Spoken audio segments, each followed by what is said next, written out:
Era como se ele tivesse sido apagado do mundo. Todos os dias, Vicente sentava-se atrás do balcão da portaria às 6 da manhã e ali permanecia até o fim da noite, invisível como o vidro da entrada do prédio. As câmeras o viam, os moradores não. As únicas palavras que recebia eram ordens secas, acenos impacientes ou reclamações sobre o interfone. Mas naquela manhã de terça-feira, algo diferente aconteceu. Vicente reparou que uma das crianças do andar mais alto, o 35º, parou, olhou nos olhos dele, e sorriu. Um sorriso.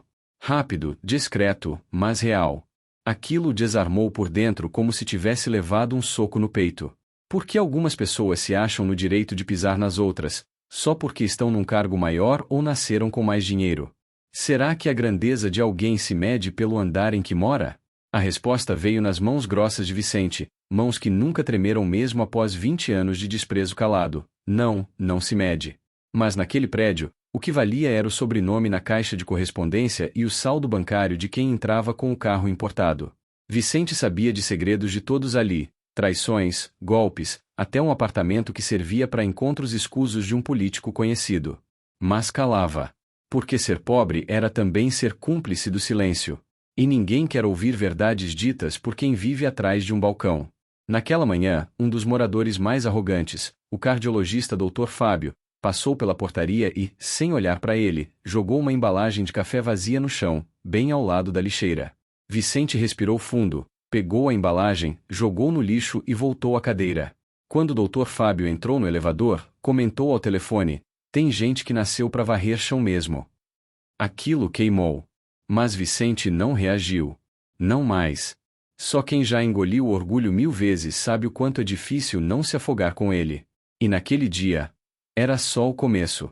Porque o elevador do 35º andava prestes a descer, e com ele, algo que mudaria tudo.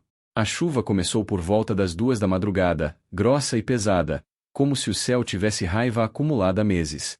Vicente observava os pingos caírem sobre a calçada do condomínio através da parede de vidro. O mundo lá fora parecia outro planeta, encharcado, escuro, vazio.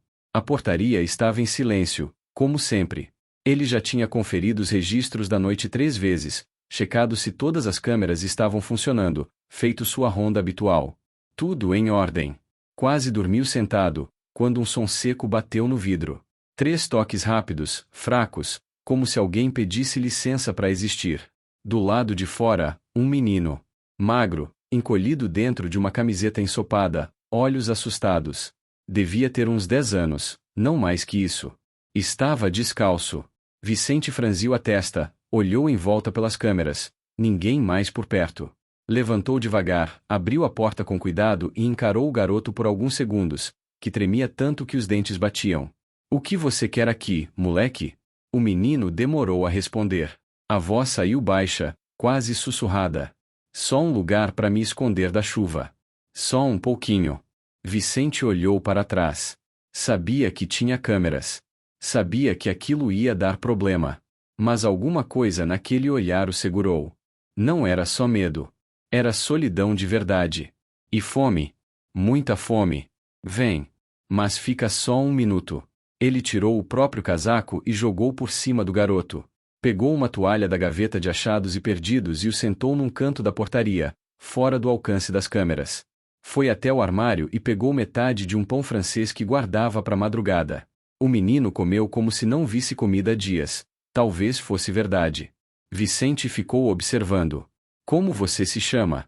O garoto mordeu outro pedaço de pão antes de responder. "Davi." "Mora onde?" "Em lugar nenhum." O porteiro engoliu seco. "E os seus pais?" "Sumiram." Igual a maioria. Aquela frase pesou. Vicente pensou em seu próprio filho, que não via há anos. Fugiu do assunto, pegou uma manta velha e cobriu o menino. "Dorme um pouco. Daqui a pouco a chuva para." Davi não respondeu. Só deitou o rosto sobre os joelhos, e em segundos, adormeceu como quem finalmente encontra um lugar no mundo. Durante quase 2 horas, Vicente ficou ali, vigiando o garoto como se fosse parte dele. Sentia algo estranho, algo que não sabia explicar. Não era pena. Era proteção. Um impulso que ele não sentia há muito tempo. Às 5:30, ele levantou para preparar o café da ronda da manhã. Quando voltou, a manta estava dobrada, o pãozinho pela metade, e Davi tinha sumido. Saiu correndo para a rua. Nada. Nenhum rastro. As câmeras não mostravam ninguém saindo. A porta nunca abriu. Era como se o menino tivesse evaporado. Vicente sentiu o coração acelerar, as mãos suarem. Por que aquilo estava o afetando tanto? Era só um moleque de rua, certo? Mas, ao voltar para seu posto, viu algo que não estava ali antes. Em cima da bancada, ao lado do registro de ocorrências, havia um chaveiro. Um pequeno pingente de cruz de madeira, simples, com a palavra vida entalhada à mão. Vicente ficou parado, olhando para aquilo. Nunca usou símbolos religiosos. Não acreditava em nada além do que podia tocar. Mas aquele objeto não fazia sentido. Não estava ali antes. E o garoto? Não podia ter desaparecido daquele jeito. Não comentou com ninguém. Guardou o chaveiro no bolso e seguiu o turno como se nada tivesse acontecido. Mas dentro dele, alguma coisa estava começando a se mover. No dia seguinte, tentou não pensar mais no garoto. Seguiu a rotina, fez suas rondas, levou broncas habituais, ouviu piadas debochadas. O mundo seguia igual, mas ele não estava igual. À noite, ficou de olho na rua, esperando ver Davi de novo. Não apareceu. Mas quando desceu até o subsolo, algo estranho aconteceu. O carro do Dr. Fábio estava com o alarme disparado. Vicente foi desligar o sistema de segurança e, ao passar pela lateral do carro, viu um papel dobrado debaixo do limpador. Pegou, curioso. Era uma folha rasgada com 3 palavras escritas em letra infantil. Ele também chora. Vicente olhou em volta, como se alguém estivesse brincando com ele. Subiu até a portaria e revisou todas as câmeras novamente. Nada. Nenhum vulto. Só o papel. Só aquela frase. Só aquela sensação que voltou a crescer no peito, algo entre o medo e a fé. Ele guardou o bilhete junto do chaveiro. Não sabia ainda, mas aqueles 2 pequenos gestos tinham acabado de começar uma virada na sua vida que nem os moradores do andar mais alto seriam capazes de ignorar.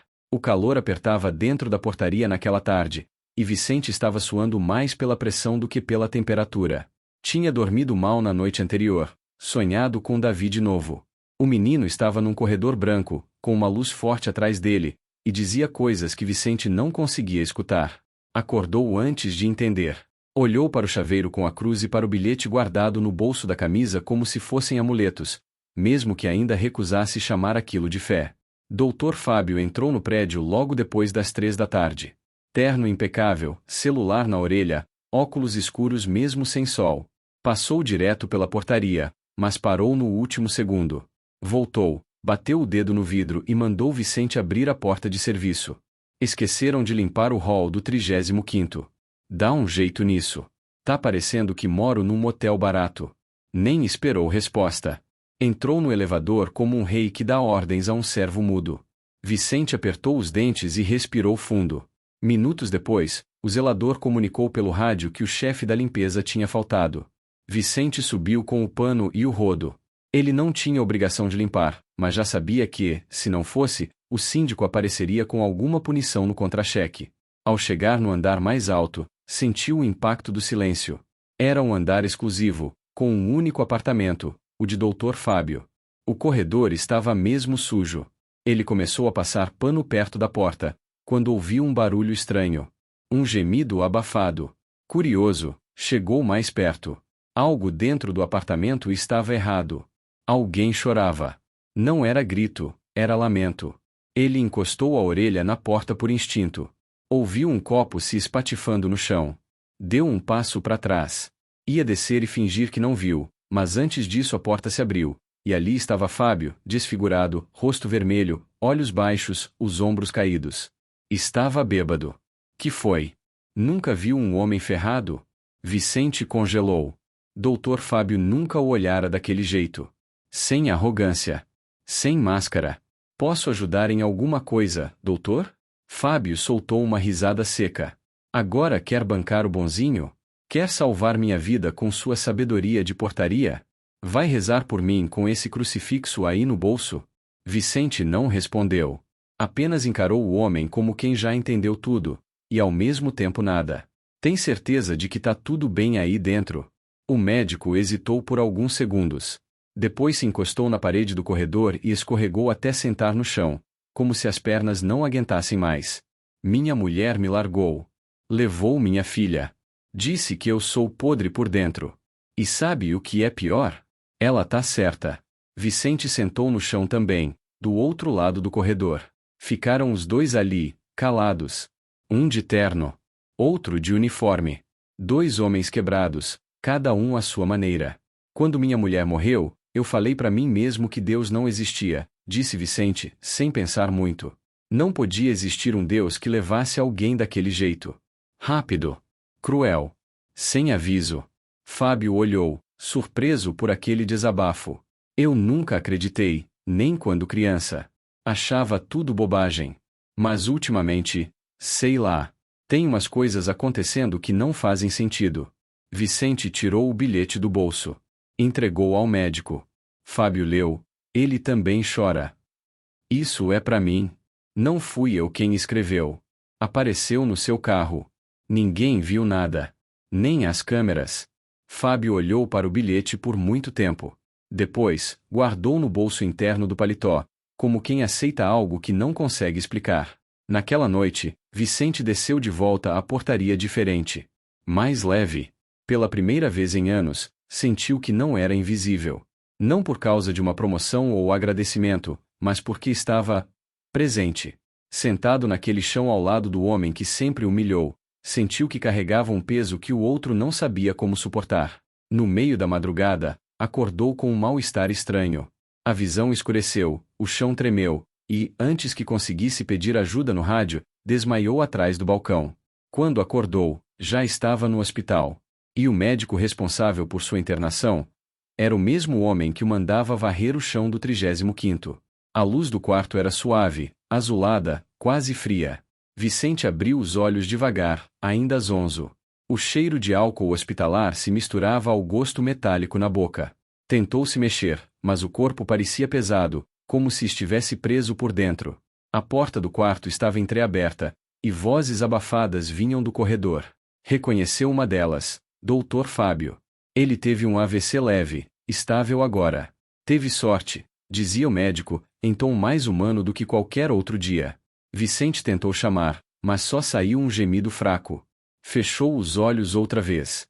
Na escuridão que se formou atrás das pálpebras, viu o rosto de Davi. Estava diferente. Vestia roupas limpas, sorria com leveza e estendia a mão como se o chamasse para algum lugar. Vicente quis perguntar onde ele tinha estado, porque sumiu, mas não conseguia falar. Então acordou, de novo. E dessa vez, ele estava ali. No canto do quarto, sentado em uma cadeira, Davi olhava fixo para ele. Não dizia nada. Apenas o observava com a mesma tranquilidade que tinha naquela madrugada chuvosa. Vicente piscou várias vezes, se perguntando se estava delirando. A enfermeira entrou segundos depois. Bom dia, Sr. Vicente. Dormiu bem? Ele desviou o olhar rapidamente para ver se ela via o garoto. Quem? Quem é aquele ali? Sussurrou. Aquele quem? Ela olhou em volta. A cadeira estava vazia. O senhor ainda está sob efeito dos remédios. Isso é normal. Vicente ficou calado. Esperou ela sair. Davi reapareceu, dessa vez do lado da cama. Sorriu. Você não está maluco. E também não está sozinho. O porteiro fechou os olhos outra vez, apertando os dedos no lençol. O coração acelerado. Respirava como se estivesse sendo perseguido por dentro. O que você é? Conseguiu perguntar. Alguém que escutou quando você pediu ajuda, mesmo sem saber. Davi tocou o peito dele com a ponta do dedo. Uma sensação quente percorreu seu corpo, como se algo estivesse descongelando dentro dele. No mesmo instante, o monitor cardíaco apitou. Enfermeiros entraram correndo, mas tudo estava normal. Pressão estável, batimentos regulares. Vicente se sentia vivo. Mais do que antes. Durante os dias seguintes, Davi apareceu todas as noites. Nunca em horários previsíveis. Às vezes, só observava. Outras, falava frases que Vicente não entendia direito. Ele vai acordar. Não é sua culpa. Eles estão ouvindo agora. Na terceira noite, tudo mudou. Um homem idoso do quarto ao lado teve uma parada cardíaca. A equipe correu para tentar reanimá-lo. Vicente, deitado, ouviu o som dos passos, dos aparelhos e do choro da família. E então viu Davi parado na porta, olhando para dentro do outro quarto. Vai lá, disse o menino, encarando Vicente com firmeza. Fazer o quê? Eu não posso nem sair da cama. Mas quando piscou, estava em pé, descalço, no corredor. As pernas não doíam. Nenhum fio, nenhum soro. Olhou para si mesmo e estava diferente. Sentia-se leve, como se andasse dentro de um sonho lúcido. No quarto ao lado, o homem deitado na cama estava sendo massageado no peito pelos enfermeiros. O monitor já marcava a linha reta. Vicente se aproximou. Ninguém parecia notá-lo. Esticou a mão instintivamente e tocou o braço do velho. Na hora, o monitor apitou. Um pulso. Depois outro. Depois a equipe gritou de surpresa. Vicente acordou no dia seguinte suando frio, com uma enfermeira ao lado anotando seus sinais. Dormiu a noite toda, seu Vicente. Finalmente descansou. Ele não sabia o que era sonho, o que era real. Mas tinha certeza de que esteve em pé, que viu aquele homem voltar à vida. E sabia que Davi estava por trás daquilo. Daquele dia em diante, os relatos no hospital começaram a circular em sussurros. Uma enfermeira dizia que luzes piscavam sozinhas nos quartos onde pacientes estavam à beira da morte. Um técnico contou que, em uma madrugada, um paciente em coma apertou sua mão, e no outro dia acordou. Ninguém tinha provas. Mas todos sentiam algo diferente nos corredores à noite.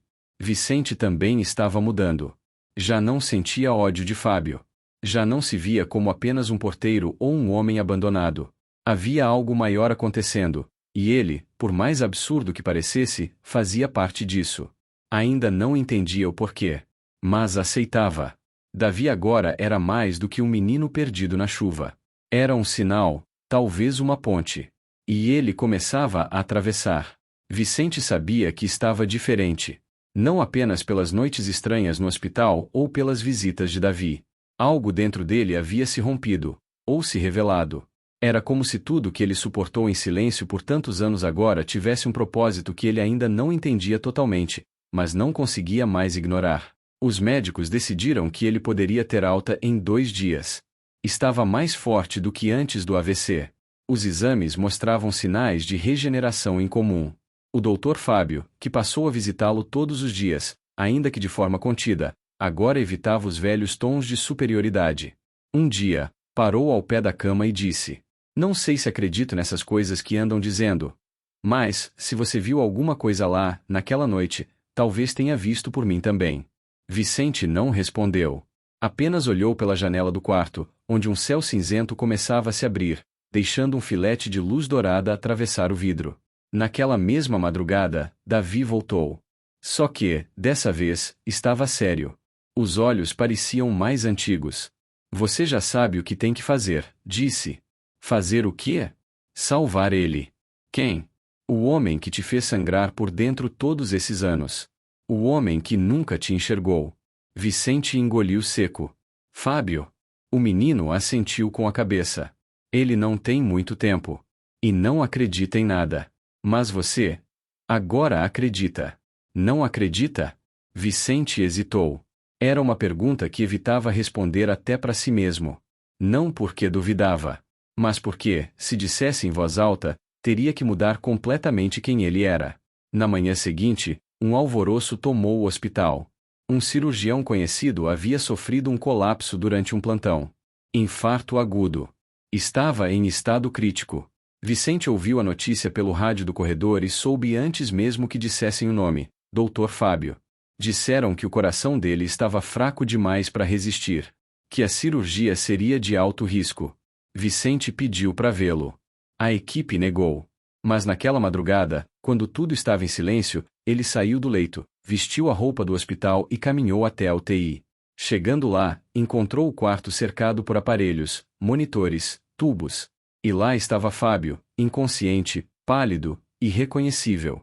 Vicente ficou parado por alguns minutos, respirando fundo. Davi surgiu atrás dele. Você não vai poder curar. Mas pode entregar. Entregar o quê? Você mesmo. Foi então que Vicente entendeu. Não era uma troca. Não era castigo. Era escolha. E tudo que havia feito, o gesto com o menino, o silêncio com os arrogantes, a compaixão onde havia mágoa, o havia preparado para aquele momento. Ele entrou no quarto e se aproximou da cama. Tocou a mão de Fábio, agora fria. Fechou os olhos. Eu não sei rezar. Nunca soube. Mas, se alguém aí em cima estiver ouvindo, se esse negócio for real mesmo, pega o que restou de mim e dá para ele. Eu aguento. Eu já vivi mais do que achei que viveria. No segundo seguinte, as máquinas apitaram. Enfermeiros entraram correndo. Vicente caiu no chão, desacordado. Pulso fraco.